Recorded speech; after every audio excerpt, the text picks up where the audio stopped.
Yeah, well, look at him. He probably... Stop it! Oh, damn! The Mercedes-Benz Interview Lounge. Hey, Nate, would you help Bill Nye? Where's his volume? With the volume guy? I found it. Oh, you found Okay. it? Okay. Yeah, it says headphone. Yeah, but because we're a new But studio. I'm wearing one on each ear. That's so.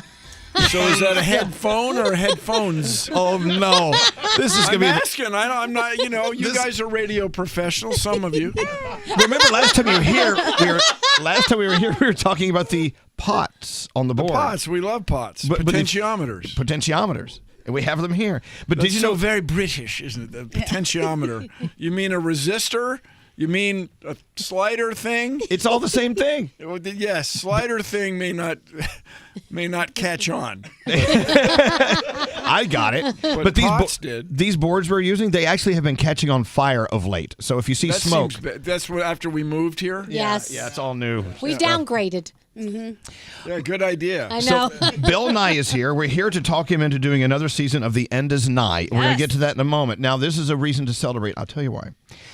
Bill, last time you were with us, we were in our other studios, and Gandhi, your biggest fan in the world, had to broadcast from a studio down the hall because... That's right. She had COVID scare. Yes, Yep. yes, absolutely. We were terrified. It still are. And you were my most favorite guest, and I was so excited to have you in. I don't think I've ever been so excited, and I had to be quarantined off in the corner. But now you're fine. Yes, now I can breathe all over you. Yeah. Can't wait. Great. Please exhale all over Bill Nye. So you guys, she has a laptop open in front of her to think deep thoughts. And on this side of it, it says science, it's like magic, but real. Yes. I love you, man. That's I love Gandhi. science. That is what they say. Woman. That is Gandhi on a cracker. She is all science. And everything in our world is science. The doorbell you ring. Yes, the radio you listen to. Right. Broadcast from outer space. The wave on the beach. Science. Yes. The beautiful sunset. Science. Yes. It's lovely. It's everywhere. People forget that. Everything is science. That's why we're here. I know. It's in, by the way, what's the role of Congress? Article 1 in the U.S. Constitution. Article 1, Section 8, Clause 8. The role of Congress is to promote the progress of science and useful arts. It's in the Constitution, people. They're not really doing a great job. 1786. Well, it's a strange thing in the world's most technically, well, how about this? The most technically influential culture, United States. We have people who think the world might be flat. This is true. Dude, there's pictures. No. Yeah. If you were to believe that those Go are to real. the airport. How do you think they get from London to Sydney? By faking it? No. It's figured out.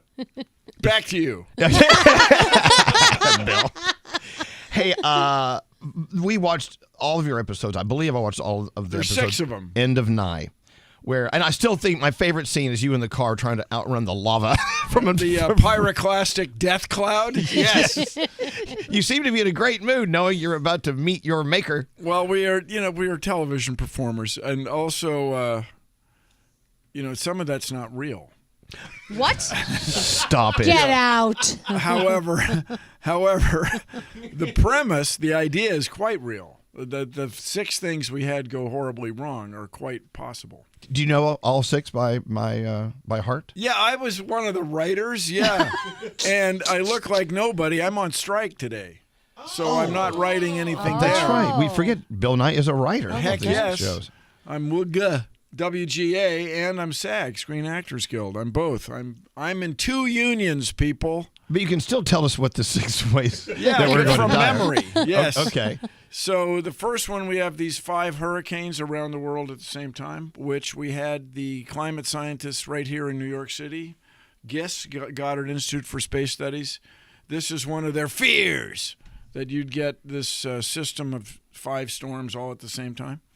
Then we had a comet impact. This is just like an asteroid. The nucleus of the difference in a comet and an asteroid is ice, how much water ice you have. And then you get a tail if you're a comet. I'm anthropomorphizing, if I may. You Comet. may. I love that. And then we had a Dust Bowl. My buddy Brandon Braga is just crazy for the Dust Bowl. And then these are things that could really go wrong. The one that I am seriously afraid of that could actually happen like right now is these streams of charged particles off the sun, the coronal mass ejection, CME, so we call it. So you guys remember the Carrington event in 1859. Clearly. Yeah, well, look at him. He probably Stop it! Oh, damn. Woo! say what you will. No, the president. It was a good joke talking about his buddy Jimmy Madison. That was a good joke at the correspondence dinner. Say what you can hate him. You can hate me. It's all fine. No one's hating you. So these charged particles interact with the Earth's magnetic field, and in 1859, telegraph lines and shorted out telegraph systems. There were fires in telegraph offices. If that happened again, it would be bad, super bad. And so in 2012, we had one that missed the Earth by about 2 weeks. It shot across the Earth's orbit behind us. Are these the same thing as the solar flares? Are Yeah, they related? So they are solar flare, coronal mass ejection are manifestations of the same thing. And we do experience them, but from far away these days. We're a long way away. But if they're strong enough, the way they were in 1859, it would just short out everything. And then in the disaster that is the end is nigh, there's 2 coronal mass ejections 12 hours apart. So the Earth spins 12 hours, and one side gets shorted out, and the other side gets shorted out. Wow.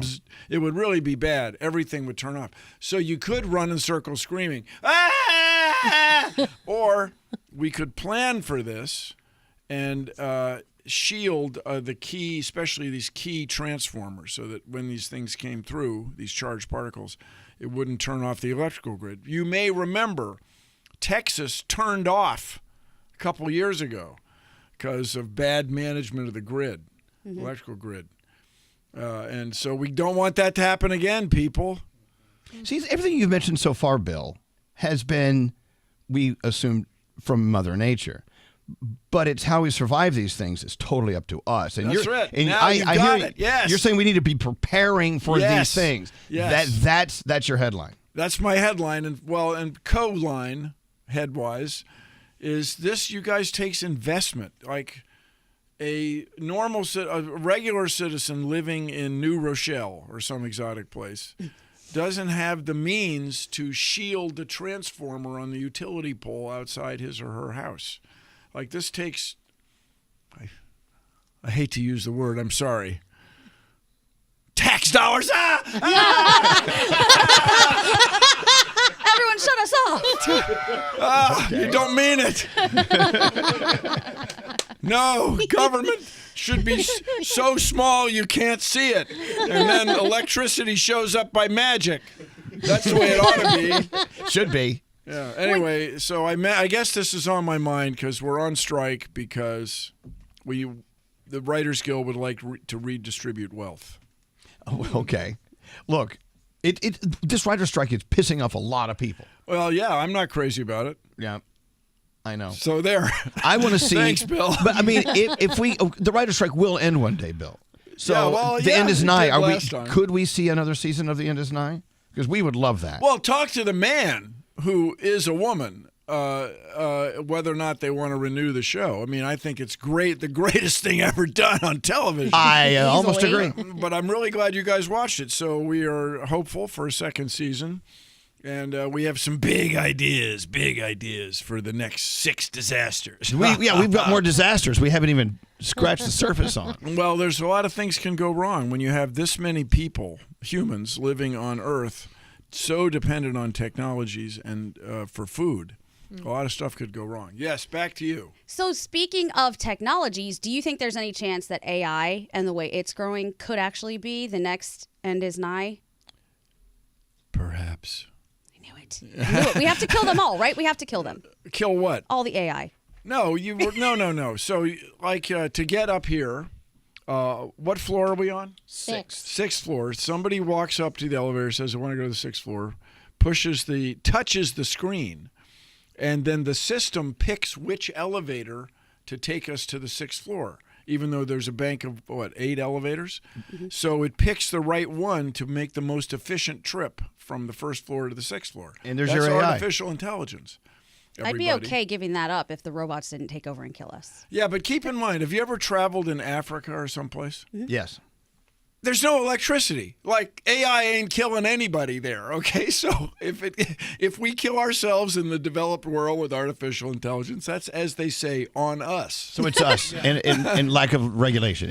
Once again, it's the U.S. government who's there to help us out. But bear in mind, this idea, well, let's shut down artificial intelligence for 6 months while we figure this out. Okay.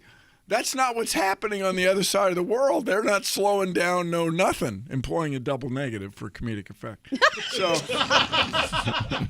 you guys, what we got to do is all get on board with this, understanding and appreciating. And I think what's going to happen, why do people listen to this show? We cannot figure it out.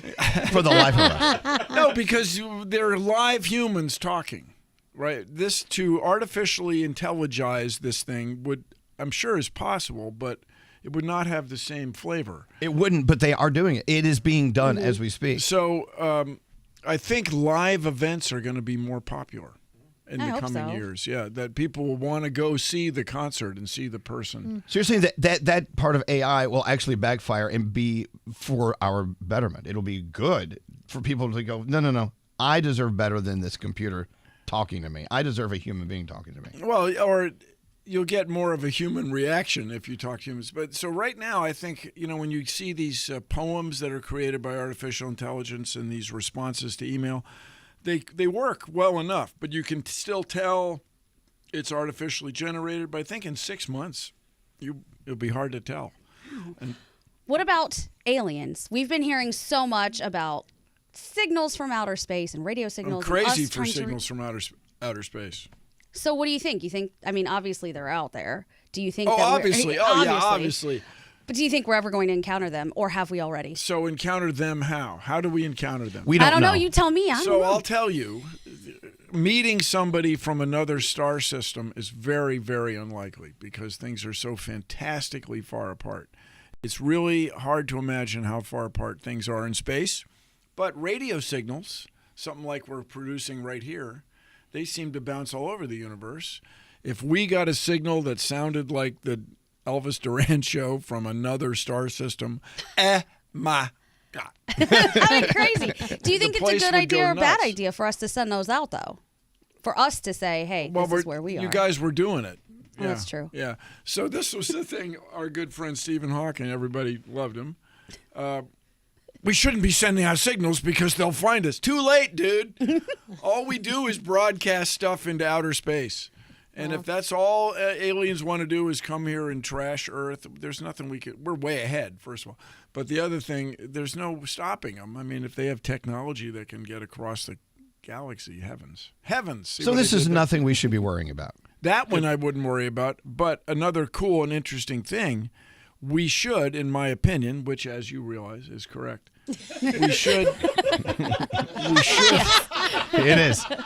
It gets a huge laugh here. We should be listening. We should always be listening for another signal, because if we got a signal from an alien civilization, it would change the world. It would change the way everybody felt about being a living thing. Would you volunteer if they wanted to take somebody, hang out with them for a while, get to know them? Elsewhere? You go? Yeah, would you and go? on the mothership, take a meeting, get the probe up the nose. Yeah. Well, the nose, sure. that's nice. He's in. That's those guys. And then he tells the talk show host that only 5% of people on Earth have this thing, this lesion, this scar in their nose. 5% of Earth? 5% of 8 billion people? That's a few people. That's several. That's was that 400 million? Yeah, it doesn't go as far as it used to. Bill Nye, by the way, is here, and we want him to renew The End Is Nigh. We're going to make that happen. But I want to go back to something you said a moment ago about aliens or other beings, right?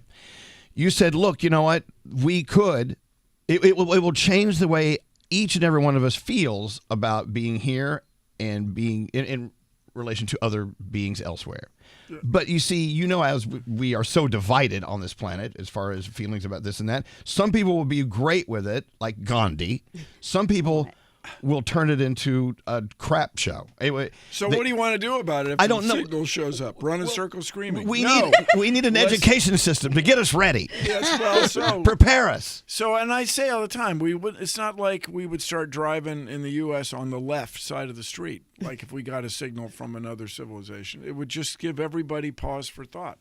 The same way you all remember when Copernicus pointed out that everything comes out better if you presume the sun's at the center of the solar system rather than the Earth, that you can predict the motions of the planets much more successfully. People didn't panic and stop growing food and stuff. It just slowly over a few decades soaked in. Yes, there was some trauma. Galileo couldn't leave his house and stuff at the end of his life because he saw things orbiting Jupiter and stuff like that. What is this a photo of? That's just sundial in your backyard. It's a dismantled sundial. Dismantled sundial. We yeah. found that in Yeah. the weeds, and now we're going to put it someplace where it deserves to be. Good. And I had heard that you are fascinated with I spent a lot of sundials. time. Yeah. So what's happened here, everybody? I'd hold the picture up to the microphone. There it is. Yeah. But it's the thing that casts the shadow on the sundial. Right. Is the gnomon. It's an old Greek word that begins with a G, like gnomon. And that gnomon on this picture is fallen over. It's tipped over. And this is where everybody who lives in temperate latitudes like us, the gnomon is a triangle. That's the familiar triangle that sticks up. So the angle of the gnomon to the surface, or what's called the table of the dial, is the same as your latitude. Traditionally. So, yeah, it's amazing. And it's the reason this comes out is because when they created latitude and longitude, they thought of that. Like it works out, yeah. So we're here in New York City. We're at 42 degrees latitude, something like that. So you want your angle of that gnomon to be 42. But traditionally, you'll go to an antique store and just buy any sundial. And the gnomon is just at some angle, and so it doesn't actually tell you the actual time.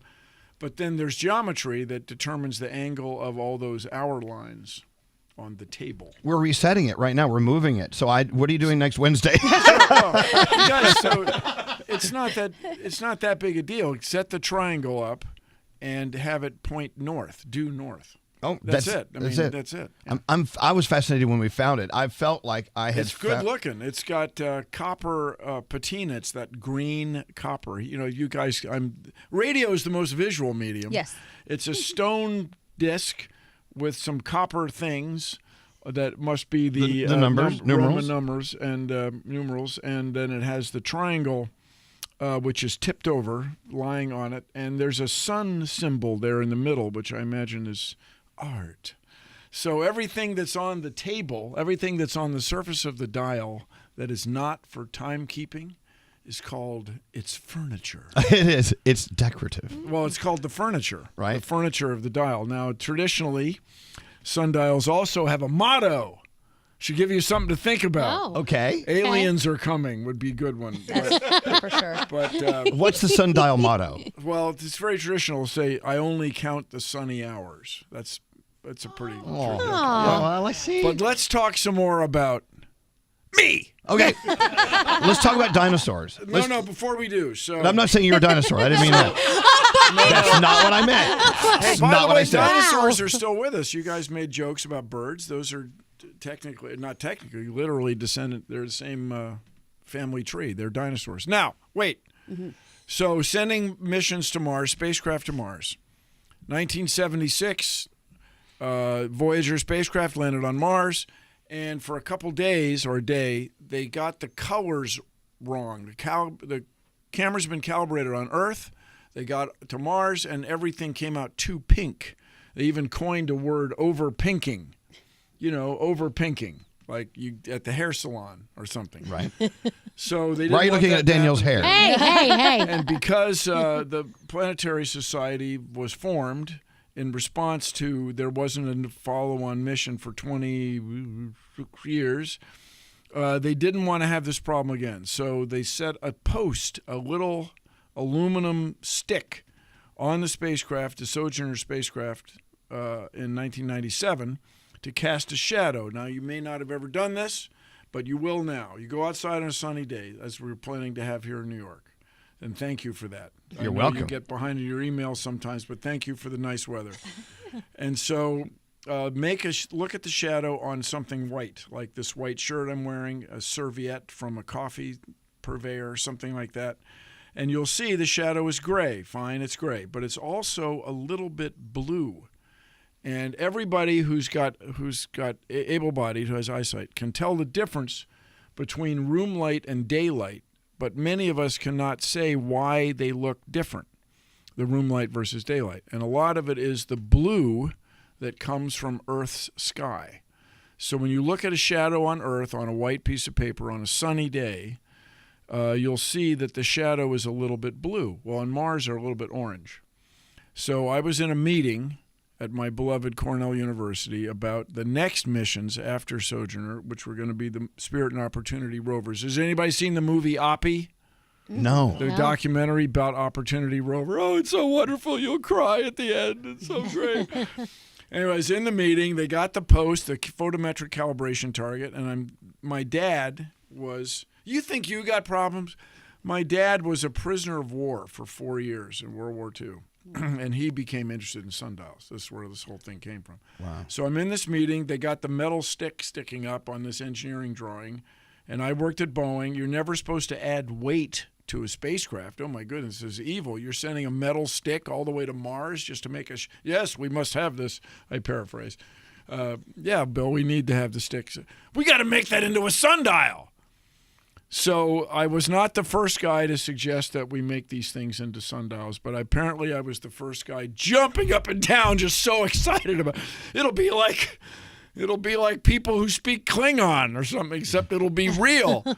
So there are 4 sundials on Mars, and the first 2 have a fabulous motto. Came up with in a dinner meeting by my predecessor, Lou Friedman. The motto on Mars is 2 worlds, 1 sun. Ooh. Nice. So we are, sons of a common mother, as we say in Canada. So shadows on Mars must needs be cast by light from the same star as shadows on Earth. And my friends, if we were to find evidence of life on Mars, let alone something still alive on Mars, it would, dare I say it, change the world. Everyone would feel very differently about being alive on Earth if we find evidence of life on Mars or evidence of life in the Venusian atmosphere. The atmosphere of Venus is not hostilely, horribly acidic and hot. Maybe there are still microbes living in the atmosphere of Venus, and maybe there are things living under the ice on the moon of Jupiter, Europa. If we found, are there Europanian fish people swimming around under the ice on Europa out there orbiting Jupiter?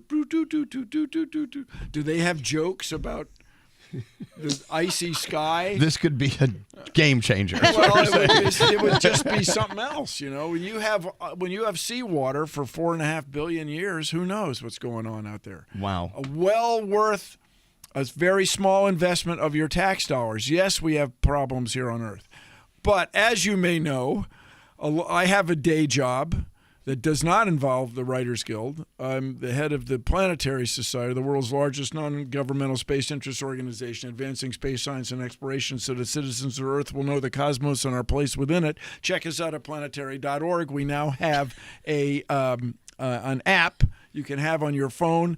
Our account is live on TikTok, and so check us out.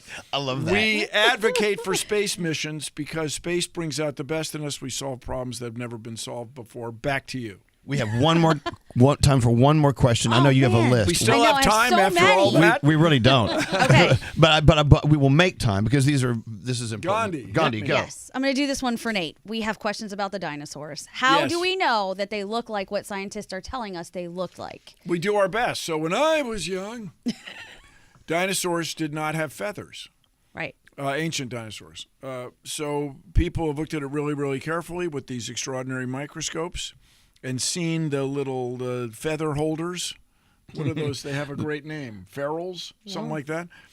You would know. Well, I'm not a biologist, not a paleontologist, but I've been around them. So anyway, it's now pretty well established that dinosaurs all had feathers. All of them. Yeah. See, again, our problem is this. They have these specials. What's the special that we've seen? The name Prehistoric Planet. And so the guy comes You on think and it's says, not fact-based. but he'll say, the dinosaur wakes up early and stretches its long arms and gets a little upset at the thought of what's about to occur.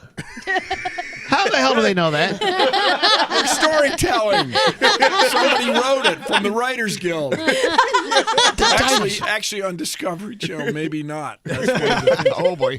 No, years ago, that was at least when I was first doing Discovery Channel. They were not big fans of the unions. But that's back to you. I don't know what goes on over there. The dinosaur is triggered emotionally because of the pollen he's now inhaling. How do they know that? Well, they don't know that. If they're like modern birds, they do kind of know that. Okay. And you guys were talking about the wolves running in circles to Yes. mat down the grass. Yeah, Right. sure. Okay. Well, see, here's the thing in evolution, everybody. The troubling thing. You only have to be good enough. This whole idea, when we're using 21st century language to interpret 19th century language, Charles Darwin famously said, survival of the fittest. But he didn't mean the organisms that did the most sit-ups or push-ups or something, or crunches. It meant fit in the best. So the organisms that fit in the best survive. So there's nothing in the dogs that they circle and mat down the grass that doesn't kill them. So the circling and matting down the grass is still in there. Wow. And it's just one of those things. Wow. And so there's nothing in evolution that's like makes people smarter. Smarter, that's not entirely true. Smarter people might have a better chance of surviving, but people who aren't resistant to germs, they're much worse off than smart people. Wow. No, you got to be. Germs are apparently the problem. That's your big enemy as a big animal is germs and parasites. And that is why, everybody, the best theory, the best idea, germs and parasites are the best idea for why we have sex. How did you leave us on that? And we end it with that. No, we have so many more questions. I thought I was triggered because I looked down at my coccyx and it makes me miss my tail. That's right. So that's the thing. You can walk around with tailbones and they don't kill you, right? So there's no evolutionary reason to eliminate the tailbone. So and at least so far, the whole thing is it's not top down. Evolution is not design. There's not a designer setting this thing up and then making things fit together. It came bottom up. And this is why we want to go to Mars, obviously. So near as anybody can tell, Charles Darwin, Wallace, what's his first? I'm under pressure, man. That guy. Alan Wallace. Yes. Doggone it. They both realized that humans, everybody on Earth, oak trees, sea jellies, the whole kit and caboodle, even my old boss, came from a common ancestor. It was a common living thing 3.7 or so billion years ago. And so Mars, smaller than the Earth, cooled off faster than the Earth, got an atmosphere, got an ocean about 1 billion years before Earth. Did life start on Mars? Mars gets hit with impactors all the time. Did something hit Mars and then woo, woo, woo, woo, woo, except it's in outer space. There's no sound. It would just be landed here on Earth, and you and I are descendants from Martians. And so when we go to Mars and find evidence of living things or some things still living in the slush, the salty slush under this Martian sand near the Martian equator, and we find those things, do they have DNA or not? Because if they have DNA, that means we probably came from Mars. Wow. And we can investigate this for less than a single cup of coffee per taxpayer per year. It's just one more thing we do with our intellect and treasure as a scientifically literate society. We try to learn more about our place in space to answer the two big questions. The two big questions. Are we alone, as you were asking earlier? Yes. And then fundamentally, where did we come from? Wow. Whose idea was all this? Don't we need to know? Seriously. We need to know. Yeah. I think we do need to know. Can we schedule him to come back? Planetary.org. Would you please come back and see us, Bill? Please, yes. Bill Nye, the end is nigh. We want more. Yay! Turn it up loud. Thank you, Bill. Have a great day. Enjoy Mr. Sunshine. The Mercedes-Benz Interview Lounge.